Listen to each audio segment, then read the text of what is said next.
बरसों तक विद्यालय बंद रह सकते हैं और आपके बच्चे ऑनलाइन पढ़ रहे होंगे। ऑनलाइन पढ़ाई किस तरह की हो रही है, उसकी प्रासंगिकता क्या है, बच्चे किस तरह से समझ रहे हैं और आपको क्या करना चाहिए, ऑनलाइन पढ़ाई के फ़ायदे क्या हैं, नुकसान क्या है, टीचर कैसे पढ़ाते हैं और किस तरह से इंग्लिश मीडियम और हिंदी मीडियम के स्कूल बच्चों को आज पढ़ाने में तत्परता दिखा रहे हैं, कौन कौन सी युक्ति अपनाई गई है। आज हम हैं जूही के साथ।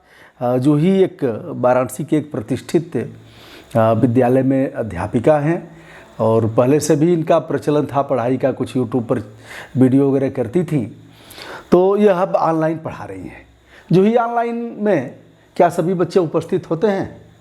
पहले तो जब शुरुआत थी, जब लॉकडाउन लगा तो बच्चे इंटरेस्टेड नहीं थे, पेरेंट्स भी नहीं इंटरेस्टेड थे। वो सोचते थे कि जुलाई में जब स्कूल खुलेगा तो बच्चे वापस से स्कूल जाएंगे ही। लेकिन अब जब धीरे धीरे वो बढ़ता गया तो पेरेंट्स को भी लगने लगा कि पूरा साल बच्चे का बर्बाद हो जाएगा इस तरीके से, क्योंकि इतनी जल्दी तो सब ठीक होने वाला है नहीं। तो इस तरीके से फिर धीरे धीरे आना शुरू हुए और अब इस टाइम में पूरी क्लास के जितने भी बच्चे हैं सब प्रेजेंट रहते हैं। जैसे एक क्लास में हमारे 35 बच्चे हैं तो वो पूरे 3500 बच्चे प्रेजेंट रहते हैं क्लास में। अच्छा, तो सभी का नाम पता हो गया है? अब नाम पता चल गया है। अच्छा। पहले तो उन बच्चों को मैं जानती भी नहीं थी कि मेरे क्लास में, क्योंकि हर साल नए बच्चे मिलते हैं, नई क्लास मिलती है, किसी बच्चों का नाम नहीं पता था। लेकिन अब ये 3 महीने जब से क्लासेस चलने लग गई, धीरे धीरे हर एक बच्चे का नाम, हर एक बच्चे का चेहरा भी पहचानने लग गए। मैंने एक बार देखा था महीनों पहले, सब बच्चे चिल्ला रहे थे, बोल रहे थे यस मैम, कुछ ऐसे।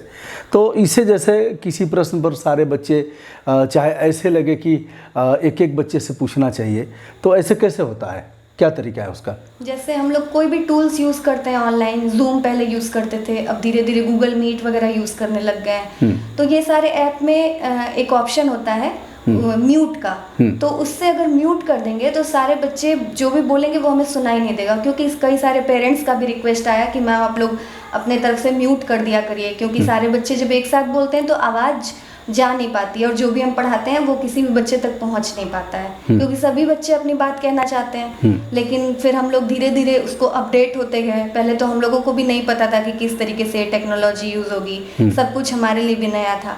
लेकिन जब धीरे धीरे यूज़ होने लग गया तो सारे उसके सिस्टम्स जो हैं, जो भी टूल्स हैं, सब पता चल गए। तो अब बच्चों को म्यूट कर दिया जाता है, जिससे बच्चे एक साथ बोल नहीं पाते हैं। और उसमें रेज हैंड का भी ऑप्शन होता है, जिससे बच्चे अपना हैंड रेज करके तो वो ऑप्शन हमारी स्क्रीन पे शो करेगा। तो इससे पता चल जाता है कि कौन बच्चा क्या पूछना चाह रहा है। और अब तो बच्चे इतने ज़्यादा अपडेट हो चुके हैं कि उसमें चैट बॉक्स का ऑप्शन होता है, तो चैट बॉक्स में भी अपनी बात कह देते हैं, तो टीचर की स्क्रीन पे वो आ जाता है। तो इस तरीके से हम लोग को पता चल जाता है। और फिर हम लोग पढ़ाने के बाद एक एक बच्चे को अनम्यूट कर देते हैं, मतलब म्यूट से हटा देते हैं। फिर वो बच्चा, केवल वो सिंगल बच्चा बोल पाएगा, वो बोलता है और सारे बच्चे सुनते हैं। तो इस तरीके से एक एक दिन, और ऐसा भी पॉसिबल नहीं है कि सारे 35 बच्चों को एक दिन में बोलने का चांस दिया जाए। तो ये बोला जाता है कि आप लोगों को धीरे धीरे करके एक एक दिन चांस मिलेगा, क्योंकि आधे घंटे की क्लास में हाफ एन आवर की क्लास होती है। तो उसमें बोला जाता है कि इसमें पॉसिबल नहीं है, आप लोग को धीरे धीरे सबको चांस मिलेगा। तो इस तरीके से वो भी अपनी बात भी कह लेते हैं चैट बॉक्स में, और चैट बॉक्स एक बार देख के हम लोग सारे बच्चों का नाम ले लेते हैं, ताकि उनको ये लगे कि हमारी बात भी मैम ने सुना है, मतलब हमको नज़रअंदाज नहीं किया जा रहा है। तो बच्चे सोचते हैं कि हमारी बात, जब वो मैम सुन लेती हैं उन लोगों की बात, तो वो खुश भी हो जाते हैं, क्योंकि उनका रिएक्शन जो भी है, फेशियल एक्सप्रेशन है, जो भी चेहरे पे दिखता है, ऑनलाइन में सभी बच्चों का वीडियो ऑन होता है, सब खुश हो जाते हैं। अच्छा, अभिभावक भी बैठते हैं उनके साथ? हाँ, पेरेंट्स भी बैठते हैं पीछे। वो लोग कभी कोई जैसे कुछ पूछना बोलना ऐसे होता है क्या? जैसे कभी कभी लगे कि हमें भी कुछ पूछना चाहिए, तो ऐसे कुछ होता है क्या? हाँ, वो ऐसे उस टाइम तो नहीं पूछते हैं, लेकिन बाद में वो लोग, जैसे हम लोग का अब तो पेरेंट्स टीचर मीटिंग भी ये फ़ोन कॉल से ही हो गया है, व्हाट्सएप कॉल हम लोग किए। तो क्या बारी बारी होती है मीटिंग में या एक साथ सभी के साथ? जैसे एक दिन हम लोग का ये डिसाइड था कि एक दिन 5 या 7 पेरेंट्स को हम लोग कॉल करेंगे। तो इस तरीके से वो एक हफ्ता लगा और सारे पेरेंट्स से धीरे धीरे बात हो गई। तो सभी के नंबर हैं? सभी के नंबर हैं, सबका एक व्हाट्सएप ग्रुप बना हुआ है। ऑनलाइन क्लास लेने के बाद भी हम लोग भेजते हैं अपना, जैसे ऑनलाइन क्लास लिए तो नेटवर्क ऐसा नहीं कि सबको, मतलब उतना प्रॉपरली सबके घर में नेटवर्क हो। कुछ बच्चों का नेटवर्क इशू होता है, तो वो क्या करते हैं, उसके बाद भी हम लोग वीडियो बना के यूट्यूब पे अपलोड करते हैं, ताकि जिन बच्चों का मिस हो गया हो उस टाइम, जिन्होंने क्लास नहीं अटेंड किया, वो बाद में भी यूट्यूब देख करके पढ़ सकें, उनका भी मिस ना हो। जो ही अभी छोटे बच्चों को पढ़ाती हैं, यद्यपि इंटरमीडिएट तक या पढ़ा सकती हैं, लेकिन इनका बीएड नहीं था, टेट नहीं था, सीटेट नहीं था, अब इनका बीएड, टेट, सीटेट सब हो गया है। तो एक प्रतिष्ठित अध्यापिका के रूप में वहाँ स्थापित हैं। जूही, पढ़ाई कितने देर के लिए होती है, कितना देर क्लास चलता है? पढ़ाई हाफ एन आवर, आधे घंटे की होती आधे है, और घंटे बहुत ज़्यादा बढ़ता है तो 35 मिनट्स। अच्छा, होमवर्क दिया जाता है और फिर उनका मूल्यांकन कैसे होता है? जैसे होमवर्क दे दिया गया, ठीक है, तो वह फिर प्रश्न करके कैसे उनका मूल्यांकन होता है? होमवर्क जो भी है हम लोग अपने ऑनलाइन क्लास जब लाइव क्लास लेते हैं तो उसी टाइम होमवर्क को एक्सप्लेन कर देते हैं। अच्छा। हम लोग मेन कॉन्सेप्ट जो है 20 मिनट ही पढ़ाते हैं। अच्छा। तो बाकी जो 10-15 मिनट होता है बच्चों से डिस्कशन के लिए, होमवर्क वगैरह देने के लिए, इन सभी चीज़ों में होता है। तो होमवर्क जो हम लोगों ने दिया, और हमारे स्कूल का एक टाइम डिसाइड है 1 बजे से 2 बजे तक, उस बीच में सभी पेरेंट्स जो हैं अपने बच्चों का काम करवा के और हम लोगों को व्हाट्सएप ग्रुप पे फॉरवर्ड कर देते हैं।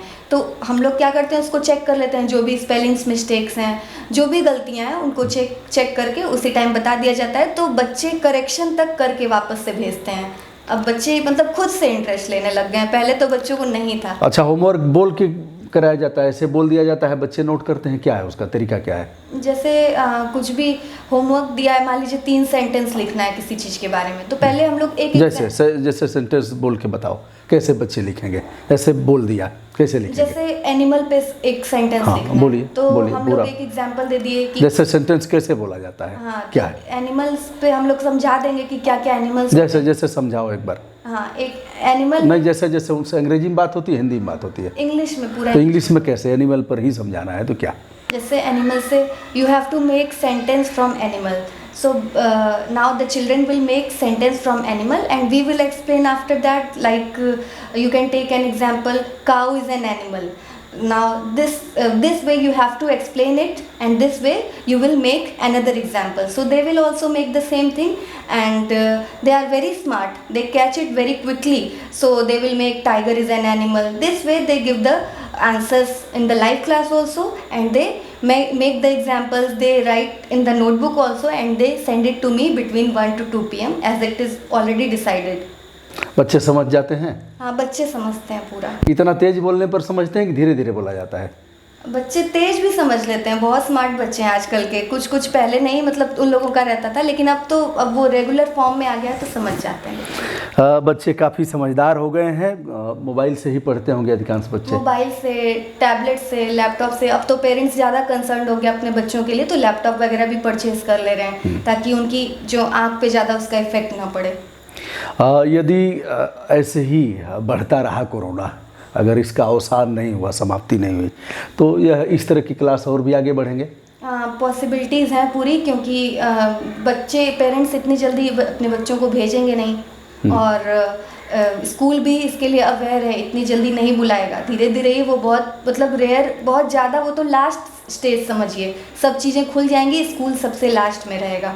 तो इस तरीके से अभी लंबा ये चलने वाला है, तो अभी ऑनलाइन क्लास ही चलेगी। अच्छा, कुछ बच्चे शरारती भी मिलते हैं जो शरारत करते हैं, तो क्लास में भी उनको नहीं डांटा जा सकता? जब पढ़ते हैं ऐसे क्लास में आकर के, ऐसे भी उनको नहीं डांटा जा सकता? उनको समझाने का क्या तरीका है, उनको कैसे ठीक करेंगे? एक्चुअली जनरली हम लोग क्लास लेते हैं, फ़ोन से भी लेते हैं, लैपटॉप से भी लेते हैं लाइव क्लास। तो फ़ोन से भी लेते हैं तो स्क्रीन पे, जैसे एक बार स्क्रीन पे 4 बच्चों का दिखता है फ़ोन पे, और लैपटॉप में तो कई सारे बच्चों का वीडियो दिखेगा। तो इस तरीके से वीडियो में हम लोग उसको ड्रैग करके देखते रहते हैं कि कौन सा बच्चा इंटरेस्टेड है, कौन सा बच्चा कॉन्सेंट्रेट कर रहा है, कौन सा बच्चा पढ़ रहा है। तो इस तरीके से जो भी बच्चा अगर रेस्टलेस है, इधर उधर देख रहा है, कुछ बच्चे एक आध बार स्टार्टिंग में क्या होता था, वॉल पे, दीवार पे स्क्रिबल करते थे ऐसे पेंसिल से, तो कुछ बच्चे लेट जाते थे, कुछ बच्चे, अब तो इनको इतना पता हो गया, वीडियो भी ऑफ कर देते हैं। हाँ। तो इस तरीके से बोल दिया जाता है कि please switch on your video, switch on your video. तो 1-2 बार रिमाइंडर दिया जाता है, वापस से वो वीडियो ऑन कर देते हैं और उनका नाम लेके प्लीज़ सिट प्रॉपरली। तो 1-2 बार बोलो, वो समझ जाते हैं, क्योंकि अब तो घर में है, पेरेंट्स भी आसपास होते हैं, तो उनको ये लगता है कि मैम भी पढ़ा रही है, इधर से पेरेंट्स भी हैं, तो दोनों साइड से रहता है। तो अब धीरे धीरे अब सब मैनेज हो रहा है, अब बच्चे भी सब सीख रहे हैं। एग्ज़ाम कैसे होगा इसका? एग्ज़ाम्स के लिए तो अब ये डिसाइड हुआ है कि जैसे हम लोग एक पेपर हम लोगों ने बना दिया, अब तो कई सारे उसके टूल्स हैं, माइक्रोसॉफ्ट का टूल्स है, माइक्रोसॉफ्ट फॉर्म है, गूगल फॉर्म है, एड पजल है, कई सारी ऐसे टूल्स हैं जो हम लोग यूज़ कर रहे हैं। कम से कम दर्जनों टूल्स होंगे जिसको अब हम लोग यूज़ में ला रहे हैं। तो उसके थ्रू एक एक क्वेश्चन ऐड कर दीजिए और उसके 3-3 ऑप्शंस आप देते जाइए, तो वो सॉल्व करेंगे बच्चे, और या तो अगर आप ऐसे भी पेपर बना के दे सकते हैं, तो उस पेपर को बच्चे सॉल्व करेंगे और साथ साथ 8-8 बच्चों का ग्रुप बनाया जाएगा, ताकि उतने बच्चों को हम ऑब्जर्व कर सकें। क्योंकि बात ये भी है कि बच्चे बुक से भी देख के लिख सकते हैं, पेरेंट्स भी बताने लग जाते हैं। तो ऐसे 7-7 8-8 बच्चों का ग्रुप बना के अगर हम लोग सामने वो रहेंगे, तो इस तरीके से टेस्ट भी लिया जा सकता है। इस पढ़ाई में तनाव तो नहीं उन्हें हो रहा है? ऐसा नहीं लग रहा है ना कि बच्चे तनाव में हैं और बोझिल हो रहे हैं, ऐसा कुछ? नहीं, बच्चे बिल्कुल अब तो इंटरेस्ट से खुद इंटरेस्ट लेके पढ़ रहे हैं, और जब अगर उनको ऑनलाइन क्लास में चांस नहीं मिलता है तो वो खुद बोलते हैं, ma'am I am not getting chance, ma'am when I will get the chance, ऐसे करके बच्चे पूछते हैं। बच्चों के प्रचलन में यह चीज़ें हो गया है और अभिभावक भी जान गए हैं कि बच्चों को कैसे पढ़ाना है। हम हैं जूही के साथ। जूही का एक चैनल है यूनिवर्सल जूही, जिस पर प्रतियोगी परीक्षाओं के लिए यह डालती हैं वीडियो, और इसका भी कोई चैनल है? इसका भी चैनल है जूही दुबे के नाम से, इसका अलग से मैंने बनाया है, जिसके स्कूल के जितने भी रिलेटेड वीडियोस होते हैं मैं उस पर अपलोड करती हूँ, ताकि पेरेंट्स को इजीली मिल जाए। तो हम हैं जूही के साथ और फिर बात करते रहेंगे। अगर आपके बच्चे ऑनलाइन क्लास नहीं कर रहे हैं तो उन्हें किसी न किसी माध्यम से जोड़ा जाना चाहिए।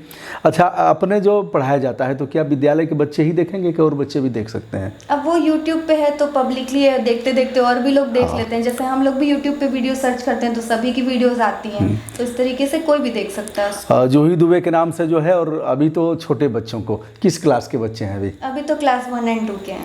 क्लास 1 और 2 के। तो ऐसे है दोस्तों, आप सभी को अच्छा लगा होगा। बच्चों को खेलने कूदने का भी पर्याप्त अवसर दें, उनका बचपन न छीनें और उनके साथ प्यार बांटें। साथ ही अब तो जैसे ये हो गया कि मंडे से फ्राइडे क्लासेस चल रही हैं, 2 या 3 लाइव क्लास चलती है। सैटरडे बिल्कुल फ्री कर दिया गया है, उसमें फिजिकल एजुकेशन की या तो क्लास हो रही है, या तो म्यूज़िक की, या तो डांस की, कम से कम 2 हाफ एन आवर की, आधे घंटे की, ताकि बच्चे बिल्कुल पढ़ाई में ही ना स्ट्रेस ले लें, उनको मतलब बाकी चीज़ों भी करने का मौका। तो फिजिकल का क्लास कैसे होता है? फिजिकल एजुकेशन में मैम है तो वो लाइव क्लास लेती हैं, योगा वगैरह कराती हैं, बच्चों को 1-2 स्टेप बताती हैं कि मॉर्निंग में बच्चे 5 से 10 मिनट करें, ताकि स्ट्रेस फ्री रहें। क्योंकि इस टाइम में सबसे बड़ी जो समस्या है वो स्ट्रेस और डिप्रेशन, घर में रह करके बच्चों को भी रह रहा है कि बाहर नहीं जा रहे हैं। तो इस तरीके से ये सारी चीज़ें। और हमारे तरफ से अनुरोध कि बच्चों को सोने का पर्याप्त अवसर दें। 8 घंटा कम से कम बच्चे सोएंगे तो उनका ग्रोथ होगा, नहीं सोएंगे तो उनके सामने दिक्कत होगी, बच्चे चिड़चिड़े होंगे और संतुलन उनका ठीक से नहीं होगा, विकास भी नहीं होगा। इसलिए धन्यवाद। आगे और भी ऐसे विषयों पर हम बात करते रहेंगे। नमस्कार।